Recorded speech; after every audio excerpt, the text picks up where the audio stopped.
नहीं कर रहा था, जिस खास ट्वीट की मैं बात कर रहा हूं। सबसे बड़ी बात यह है कि जो चीन है, अब चीन अच्छी अच्छी बातें कर रहा है, अच्छी अच्छी बातें कर रहा है भारत के साथ, क्योंकि अब चीन को यह लग रहा है कि कॉमन एनिमी है वो है ट्रंप। ट्रंप इनकी चूड़ियां कस रहा है। अच्छा, भारत भी परेशान है सर ट्रंप से, भारत भी परेशान है। अब भारत परेशान है, चाइना भी परेशान है, तो चलो एक काम करते हैं, एक दूसरे का सर हम बाद में फोड़ेंगे, पहले एक काम करते हैं, ट्रंप से हम निपट लेते हैं, क्योंकि इमीडिएट खतरा ट्रंप है। तो इसीलिए ये दोनों बात कर रहे हैं। देखिए, इंडिया भी अच्छी अच्छी बातें कर रहा है, चाइना भी अच्छी अच्छी बातें कर रहा है, और दोनों कह रहे हैं कि तू मेरा भाई है। नहीं नहीं, तू मेरा भाई है। ये सब देखिए, इनके बीच में भिड़ंत होने वाली है भाई साहब। मैं भारत और चीन के बारे में बात कर रहा हूं। इनके बीच में भिड़ंत होगी, आज नहीं तो 10 साल के बाद होगी, ये होना है। लेकिन आज की तारीख में everybody is saying that Trump is the primary threat. ये आदमी बिल्कुल हिला हुआ है ऊपर से, ये कुछ भी कर सकता है। ये कुछ भी, ये सवेरे उठ के बोलता है 500% टैरिफ। मतलब कोई उसकी मीटिंग होती है, भैया आप मीटिंग में डिसाइड करते हैं, ये कुछ नहीं उठ के ट्रूथ सोशल पर डाल देता है, जो इसकी मर्जी होती है। कल बोलेगा 473%। अब आप उससे लॉजिक पूछो कि सर 473 का क्या लॉजिक है? कह रहा मैं प्रेसिडेंट हूं, मेरी मर्जी है। लेकिन फिर भी मान लीजिए कि इस वजह से फिलहाल तू मेरा भाई मैं तेरा भाई चल रहा है जी, लेकिन उधर उस भाई को क्या हो रहा होगा? पाकिस्तान को ये तस्वीरें कैसी लग रही होंगी? देखिए, पाकिस्तान को अपनी औकात पता है। सवाल बहुत बढ़िया आपका, लेकिन पाकिस्तान को अपनी औकात पता है। पाकिस्तान कुरकुर करता है। पाकिस्तान के टेलीविजन पे इसके डिस्कशन हो रहे हैं, मैंने देखे एक दो, जो लोग यूट्यूब पे चंक्स डालते हैं काट काट के, वो मैंने देखे कि मैंने बोला यार पाकिस्तान क्या ये हो रहा है, क्या हमारे लिए कोई खतरा तो नहीं है? खतरा तो बिल्कुल नुक्ता, दो नुक्ते लगाते हैं पाकिस्तानी को, खतरा तो नहीं हमारे लिए। ओ भाई साहब, तुम्हारे लिए खतरा, तुम्हें तो मांगना है, तुम्हारे लिए क्या खतरा हो सकता है? तुम्हें तो मांगना है। ये कह रहे हैं, ये तो हाथ मिला रहे हैं, वो तो कटोरा मिलाना है, तो वहां कहां, मतलब देखो आप बताइए, जिससे आप हाथ नहीं, ये एक बड़ी अच्छी बात होती है। नहाएगा क्या, निचोड़ेगा क्या वाला सवाल जब आपके साथ होता है, तो उसी के साथ ये हो जाता है कि अब आप निर्वस्त्र हो गए, अब दुनिया आपसे डरेगी आपकी निर्वस्त्रता की वजह से। बिल्कुल। ये इसी नोट पर अगली खबर यह है कि रूस को लेकर फ्रांसीसी राष्ट्रपति मैक्रों का बड़ा बयान आया। मैक्रों ने को भी लगा कि दुनिया भर में बयान दिए जा रहे हैं, मैं कहां हूं। मैक्रों का बड़ा बयान, सेकेंड वर्ल्ड वॉर के बाद आज पहली बार आजादी खतरे में, उन्होंने कहा। सुनिए जरा, सेकेंड वर्ल्ड वॉर के बाद आज पहली बार आजादी खतरे में है। मैक्रों ने कहा यूरोप की आजादी के लिए खतरा है रूस। और बेस्टिल डे से पहले फ्रांसीसी सैनिकों से मैक्रों का संवाद, और उसमें कहा गया दुनिया में इस समय खास तौर से यूरोप के लिए अगर कोई खतरा है, और उन्होंने यह भी कहा आगे कि खतरे के बगैर, खतरा दिखाए बगैर आजादी नहीं बचती। बिल्कुल, मतलब खतरा दिखाते रहना आवश्यक है, और इसलिए वो रूस का खतरा दिखा रहे हैं। एक और चीज, ये ट्रंप के नक्शे कदम पे चल रहे हैं। इनका 10-15 दिन पहले का ट्वीट निकालिए, क्या कहते हैं? खरीदो राफेल। ये यूरोप से कह रहे हैं कि तुम्हारे ऊपर खतरा है, तुमने अपना डिफेंस का बजट बढ़ा दिया है, लेकिन क्या तुम ट्रंप पे विश्वास कर सकते हो? क्या तुम्हें ट्रंप पर भरोसा है? ट्रंप विश्वास के पात्र हैं ही नहीं। आप खरीदो राफेल, क्योंकि it is the only country जो अकेले यूरोप में एक एयरक्राफ्ट, बाकी जो यूरो फाइटर है, यूरो फाइटर में 4-5 देश मिलकर बना रहे हैं। ये भाई अपना खुद का जहाज बना रहा है राफेल, जिसमें बाहर का कुछ नहीं, साफरान उसमें इंजन डाल रहा है। He has all the technology. तो इसने अभी 2 हफ्ते पहले राफेल बेचा था, ट्वीट करके कि उसमें ऐसा दिखाया था कि एप्पल के फोन पे कॉलिंग आ रही है, राफेल कॉलिंग करके, तो प्रोटेक्टिंग योर फ्रीडम करके ये सब। अच्छा। तो हाँ, ये कर रहा है। कॉर्नर एक बहुत अच्छी बात कही। फ्रांस ही एक ऐसा यूरोपियन कंट्री है जिसके पास अपना जहाज है, अपना इंजन है, और अपना मिसाइल है। एमबीडीए भी उनका है, सफरान भी उनका है, दसों भी उनका है। ठीक है, इसमें कोई शक नहीं, बहुत पावरफुल है।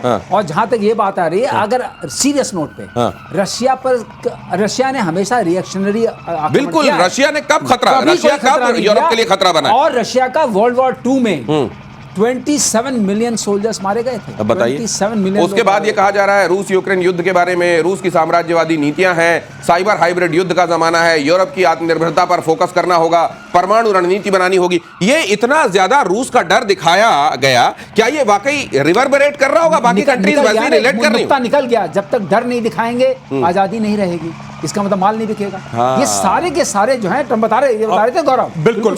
और सर, विद योर परमिशन एक बात जोड़ दूं, बड़ी खूबसूरत सी चीज है। जैसे इंग्लैंड है, इंग्लैंड के पास हवाई जहाज का इंजन है, लेकिन हवाई जहाज नहीं है। राइट। अब वहीं देखिए ग्रिपिन के पास हवाई जहाज है, लेकिन इंजन नहीं है उसके पास। तो एक के पास इंजन है, हवाई जहाज नहीं है, एक के पास हवाई जहाज है, इंजन नहीं है। फ्रांस है जिसके पास हवाई जहाज दोनों है, इंजन भी है, और मिसाइल भी है। अगली खबर इसी बात पर देखिए, ये कुल मिलाकर तिजारती स्टेटमेंट्स होते हैं, ये लब्बो-लुआब है। अगली खबर यह है कि ईरान को इजराइल के सीज फायर पर संदेह। ईरान को इजराइल के सीज फायर पर संदेह है। ईरान के रक्षा मंत्री का बयान आया है अजीज नसीर जादेह ने कहा है कि ये एक अस्थायी और अस्पष्ट युद्ध विराम है। ईरान अब भी युद्ध के लिए तैयार है। आखिरकार इन्होंने ट्रंप को पढ़ लिया मतलब।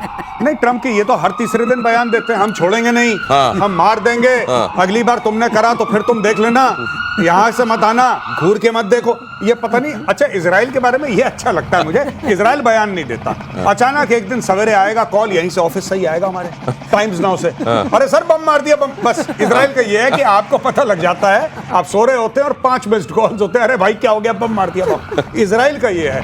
ईरान जो है, ईरान अटैक नहीं कर रहा है, ईरान बयान दे रहा, उसने एक एक करके देखा, अभी हमारी सारी मिसाइलें खत्म हो गई हैं भाइयों, हमारे सारे बम खत्म हो गए, हमारे न्यूक्लियर को तबाह कर दिया है, हमारी बैलिस्टिक मिसाइल लगभग 2-3 बाकी हैं, जब तक ये नहीं बन जाता दोबारा बयान देते रहो, तब तक तुम बयान दागो टेल अवीव पे, कुछ ना कुछ तो बयान गिरेगा वहां तक, है ना। एक बयान गिरा, हाइपरसोनिक बयान है भाई साहब, ये हाइपरसोनिक है, एक सुपरसोनिक बयान जा रहा है कि हम मार देंगे, और ये स्टेल्थ बयान है, ये स्टेल्थ बयान है, ये दिया तो पता नहीं लगा किसी को, ये ऐसा बयान है कि दे भी दिया पता नहीं लगा क्या दिया, ये स्टेल्थ बयान है हमारा। तो इसी नोट पर अगली खबर देखिए, यूक्रेन ने रूस पर ड्रोन अटैक किया।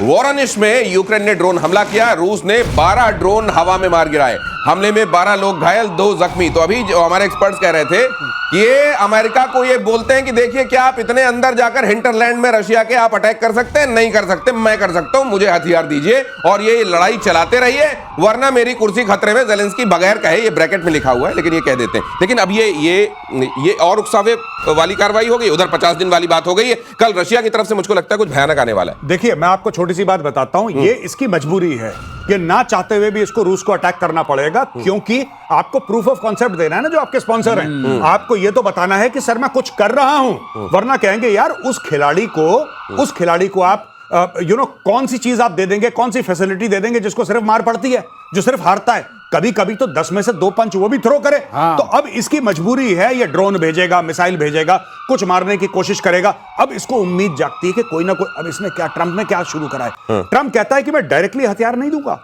मैं हथियार बेचूंगा नेटो को। ट्रंप हथियार नेटो को बेचता है, नेटो खरीदता है हथियार, वो हथियार नेटो भेजता है यूक्रेन, जिससे रूस पर हमला कर रहा है ये। तो ये सब चीजें चल रही है मार्केटिंग वाली। गौरव जो बात की सबसे नोट करने वाली है, पहले अमेरिका हथियार देता था और अब ट्रंप तो बेच रहा है कि 32 के 32 मिलकर खरीदो, और अब दो। तुम कह रहे हो नाटो के ऊपर गड़बड़ है, गजब है, लेकिन खरीदो। ये स्ट्रेटजी कमाल है। पहले अमेरिका ने कहा आओ एक संगठन बनाएं, हर कोई उसमें कंट्रीब्यूट करेगा, हम सब मिलकर उसको बनाएंगे और चलाएंगे, आओ नेटो बनाएं। सब आ गए, सबने कंट्रीब्यूट कर दिया। उसके बाद कुछ दिनों बाद जब वो एक बड़ी लड़ाई छिड़ गई, उन्होंने कहा नहीं, अब सब लोग अपना अपना डिफेंस बजट बढ़ाओ और मेरी मशीनरी खरीदो, 5% बढ़ा दो। दिनेश याद होगा तुमको, हम लोगों ने कहा था एक शो में कि ये पहला आउटसोर्स वॉर है जो हम लोग देख रहे हैं। हाँ सही बात, वॉर इटसेल्फ इज आउटसोर्स। सही बात है, उधारी की लड़ाई, उधार में चलने वाली लड़ाई। बांग्लादेश की अंतरिम सरकार के मुखिया, इधर देख लीजिए जरा, ये आम बात है, इसलिए ध्यान से सुनिएगा। बांग्लादेश की अंतरिम सरकार के मुखिया मोहम्मद यूनुस ने भारत को भेजे हैं 1000 किलो आम। प्रधानमंत्री मोदी और राजनयिकों के लिए गिफ्ट भेजे। पश्चिम बंगाल और त्रिपुरा के सीएम को भी आम का तोहफा, और तोहफे में हरिभंगा किस्म की आम भेजा गया है।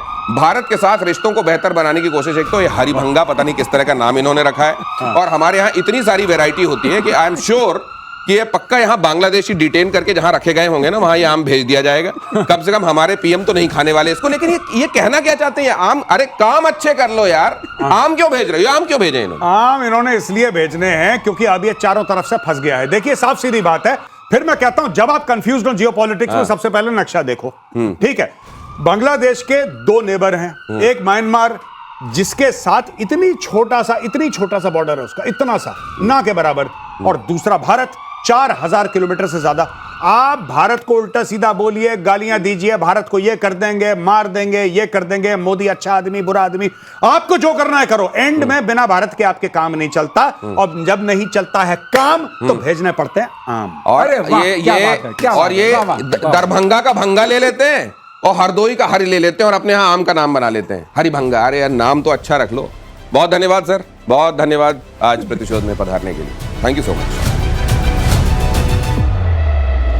इशू ये है कि आपको बचाया कैसे जाए, वहां पे इन सब चीजों को बचाया कैसे जाए। वहां पे रोज अटैक हो रहे हैं। आप जानते हैं ना बलोच क्या कर रहे हैं? बिल्कुल। बलोच ने मार मार के हलवा बना दिया इन लोगों का। अभी ऑपरेशन बाम खत्म हुआ है कल परसों।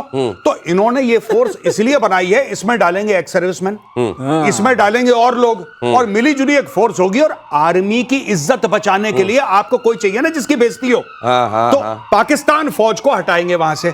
अब ये होने वाला है, आप देख क्या लेना। पकड़ा गौरव, बहुत बढ़िया, क्या नुक्ता पकड़ा है। पाकिस्तान फौज की बेइज्जती बचाने के लिए अलग कर दिया। वाह, पाकिस्तान फौज की बेइज्जती बचाने के कितनी लिए बचाओगे तुम? किस पे ठीकरा फोड़ना, ठीकरा फोड़ने के लिए ये बना दिया गया है। और इसी बीच अगली खबर देखिए, मध्य पूर्व में एक और बड़ी जंग की आहट सुनाई दे रही है।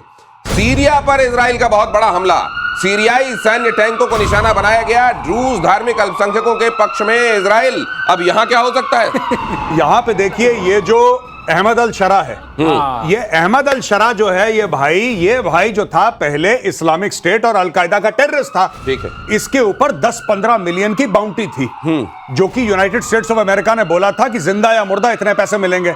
आज की तारीख में वही बंदा ट्रंप से हाथ मिला रहा है। वो जा रहा है, ट्रंप से मिल रहा है, साइडलाइंस ऑफ मल्टीलैटरल मीटिंग्स में वो जाके ट्रंप के साथ फोटो खिंचवा रहा है। अब इशू ये है कि इजराइल की मजबूरी है। ईरान दोबारा अगर इस्तेमाल करता है जमीन और दोबारा आर्म करता है हिजबुल्लाह को और हमास को, तो बीच में आता है सीरिया। अगर इजराइल ने सीरिया की कमर नहीं तोड़ी और अगर इजराइल सीरिया को जाने देता है कि चलो हमारा अब कंट्रोल नहीं है, तो ये लोग इजराइल को ठोक देंगे। इसलिए इजराइल के लिए जरूरी है ये चीज। और दिनेश, जो ड्रूज की बात हो रही है, ड्रूज जो है इजरायली आर्मी, एयरफोर्स, नेवी में भी हैं। करेक्ट। ये वहां की बड़ी वो बफर के तरह रखते हैं। और उस एरिया को इन्होंने पहले भी, जैसे ही ये आए थे शारा, तो उनके आते ही उन्होंने पहला अटैक किया था। तो वो सारा एरिया कंट्रोल किया हुआ है। वो चाहते हैं वो बफर बना रहे और ड्रूज को ये हमेशा सपोर्ट करेंगे क्योंकि ड्रूज इनके फेवर में काम करते हैं। सर, लेकिन मैं ये सोचता हूं, इजराइल का क्या मादा है। हाँ। उधर हमास के साथ, इधर हिजबुल्लाह हूती से तो निपट ही रहा है, उधर ईरान से अभी ताजा निपट के हटा है, और इधर सीरिया वालों को देखने लगा। ये कितना मादा है उसमें और कितने रिसोर्सेज, क्या वेल है उसकी। इसी कहते हैं प्रतिशोध, ये आपके प्रतिशोध की तरह है, गजब चलता प्रतिशोध। रहेगा। ये प्रतिशोध इजराइल से सीखना चाहिए। इतना ये नक्शे में जैसा कहा जाता है कि आप ढूंढेंगे, जूम करके ऐसे निकालना पड़ेगा तब दिखाई देगा, लेकिन मादा देखिए। और दूसरे विश्व युद्ध को हमेशा याद रखे जापान। ये कौन कह रहा है? अगली खबर में देखिए। दूसरे विश्व युद्ध को हमेशा याद रखे जापान। चीन ने जापान को दी सीधी धमकी। फिलीपींस को लेकर चीन और जापान में अब टकराव की स्थिति बन गई है। फिलीपींस को जहाज दे रहा है जापान और इस चर्चा से नाराज है चीन। ये मतलब याद दिला रहा है कि जरा वो वाला, तुम परमाणु बम वाली स्थिति याद रखो। पानी बहुत बह गया है, इसको भी मालूम होना चाहिए। ये कुछ नहीं है, चूरन खिला रहा है चीन, गीदड़ भपकी है। ये कह रहा है सेकेंड वर्ल्ड वॉर को याद रखो। मैं चाइना को दिलाना चाहता हूं याद सेकेंड वर्ल्ड वॉर के पहले की। और चाइनीज शायद भूल गए हैं कि जापान ने चीन के ऊपर राज करा। भूल गए हैं कि जिनको धमकियां दे रहे हो वो तुम्हारी छाती में उन लोगों ने कई दशकों तक मूंग दली है, तुम्हारे ऊपर राज करा है। तो एक बात क्लियर रखना। दूसरी चीज, चाइना का क्या लेना देना सेकेंड वर्ल्ड वॉर में? अरे भाई, उसके ऊपर एटम बम गिराया किसने? अमेरिका ने। किसके बीच में लड़ाई हुई है? पूरी की पूरी रशिया वहां से आ रहा था, अमेरिका यहां से आ रहा था कि हड़प लेंगे जापान को। एक रेस लगी, तो उसके बीच में अमेरिका ने जो एटम बम मारे थे उसमें, फैटमैन और लिटिल बॉय, हिरोशिमा और नागासाकी में, उसके 2-3 कारण थे। सबसे बड़ा कारण यह था कि भाई आपको पूरी लड़ाई को मैनेज करना और लड़ाई को खत्म करना है आपको, सेकेंड वर्ल्ड वॉर। दूसरी चीज, अगर आप एटम बम नहीं